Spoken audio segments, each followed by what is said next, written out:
Bolehkah kita jumpa dengan bapa saudara yang dah meninggal dulu sebelum kita beranak di dalam syurga nanti? Dan kan masih hidup kita tak pernah tengok pun. Pelik soalan ni. Dia beranak, pak saudara dia mati dah. Orang cerita lah pak saudara mu gini. Dia kata dalam syurga bila-bila boleh jumpa ke tak? Okey?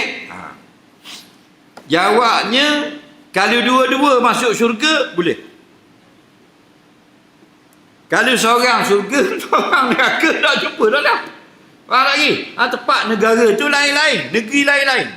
Macam kita duduk Malaysia seorang, adik seorang duduk Brazil, boleh jumpa. Tak boleh dah jauh. Jadi biar kalau baik takdir kata dua-dua masuk syurga, boleh jumpa. Bukan kata pak saudara mu, semua umat dari Nabi Adam sampai kiamat boleh jumpa. Nabi tak dengan kita. Nabi Musa 5,500 tahun lepas tak jumpa Nabi Musa di dalam syurga. Nabi Daud lagi lama, Nabi Sulaiman lagi lama boleh jumpa belaka. Nabi Ibrahim lagi lama, Nabi Daud dulu Nuh lagi lama, belah-belah ribu tahun dengan kita tak. Portugis mari Melaka ni berasa ke lama dah. Baru 600 tahun. Dah. Nuh zaman Nabi-Nabi dulu, Nuh berapa belah ribu tahun. Nabi Adam kat 30,000 tahun dulu. Jumpa belaka. Semua ahli syurga ziarah menziarahi satu sama lain. Faham lagi? Itu cerita dia. Dan kita akan bertanya-tanya, bukan anak diramah jerung surat. Kita itu kena lokak. Faham lagi? Kita janda mandi pegang orang. Faham lagi? Cerita mu cerita tu lepas tu gelak ada muka mu nano ngak gitu. Ni pula cerita dia ni. Kenapa? Paku. Kat payah kepik apa? Cerita mu anak beda. Anak beda hak ngeposo. Dua laki beda. Hak poso. Laki lama. Cerita. Benar. Itu cerita dalam syurga. Duk main gitu hari-hari. Lepas tu makan kedara. Puak. Tidur. Bangun joget. Itu suka. Ni terimang ni dalam dunia je. Akhirat dah jadi terimang dah. Joget. Tapping. Faham lagi? Allah buat syurga tu untuk kita berhibur. Kenapa? Kerana dunia ni tempat dia uji kita. Susah gitu gini. Kau naik omong minyak. Dah awak kafir tempat dia buat habitat sini. Dunia sijnul mukmin wa jannatul kafir. Dunia susah orang beriman, mudah senang lenang seronok orang kafir. Faham lagi? Kita dengan bini kita nikah semula. Orang bujang nikah belaka. Dalam syurga tak ada bujang.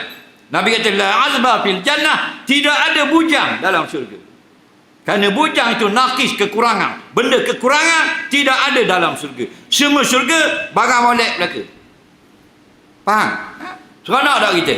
Seronok. Bini kita ni sekali sapa pinggang makuk sekapa pinggang makuk susung. Faham lagi? Lepas tu esok siapa pula gelang sekapa. Tak main sokat dua. Betul tak? Orang puang Tuhan beri ke dia. Orang lelaki yang paling miskin kali masuk surga, tanah seluas Yaman sampai ke Syria 4,000 kilo. Malaysia 600 kilo 4,000 kilo 20 kali Malaysia tanah sorang-sorang. Orang paling miskin dalam surga. Istana daripada mah. Tak ada pelewuk-pelewuk kayu-kayu nyatuh ada. Faham? Mah. Ini hadis sahih. Dan bidadari 70 orang.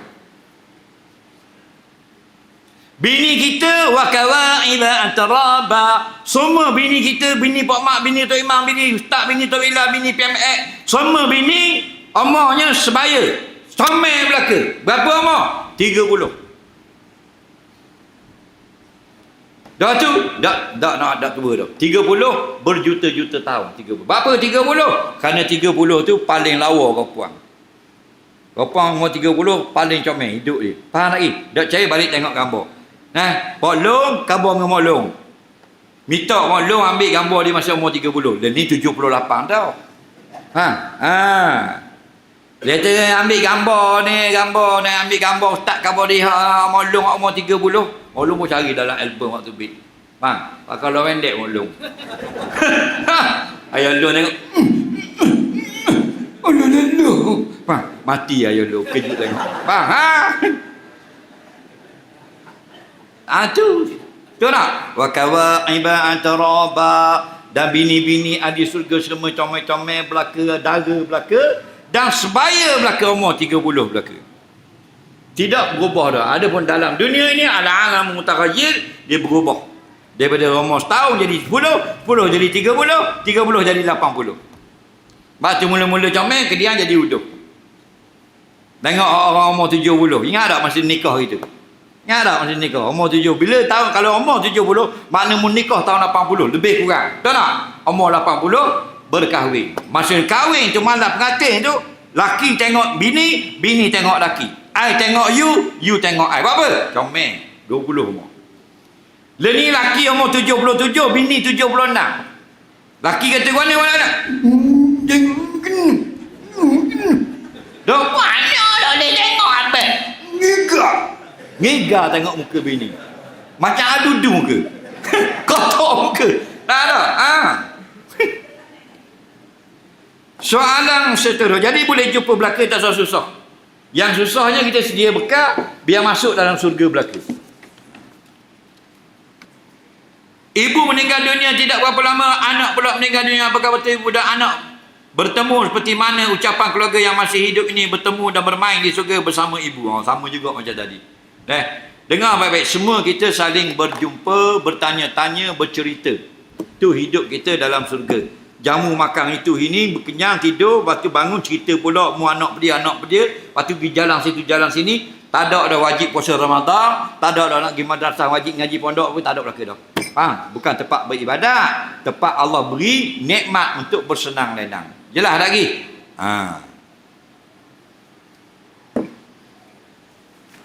Kiralah ada hadis sebut kita boleh pergi dengar Nabi Daud baca kitab Taurat, kitab Zabur. Wa ataina Dauda zabura, kami berikan Nabi Daud itu kitab Zabur.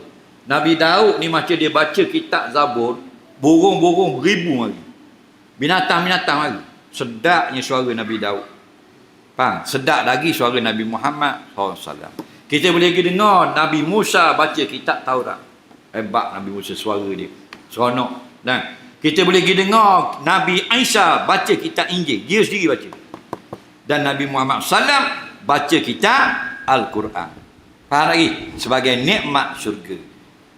Orang ni orang nak baca, kalau dulu sanggup mati di medan perang, nak ni nak syurga. Betul tak? Kita pada pergi syurga karaoke. Orang ada ngajar wah dia karaoke di rumah. Aku suka singkong, kamu suka keju. Jerung suka juga. Faham kan? Jerung tuang lah. Bukan marah karaoke. Orang duk ngajar pada ngaji nyanyi apa benda, dia dengar dulu, keluar dari gelak jahil biar cerdik. Masa-masa lapang bukan time orang ngajar apa, karaoke nyanyi dengan bini. Tahu tak? Orang duk ngajar wah buka tali basing, tengok kediaman sampai ketua mati, cari Cik Imam tak ngaji Quran. Pun tak buka TV, buka banyak.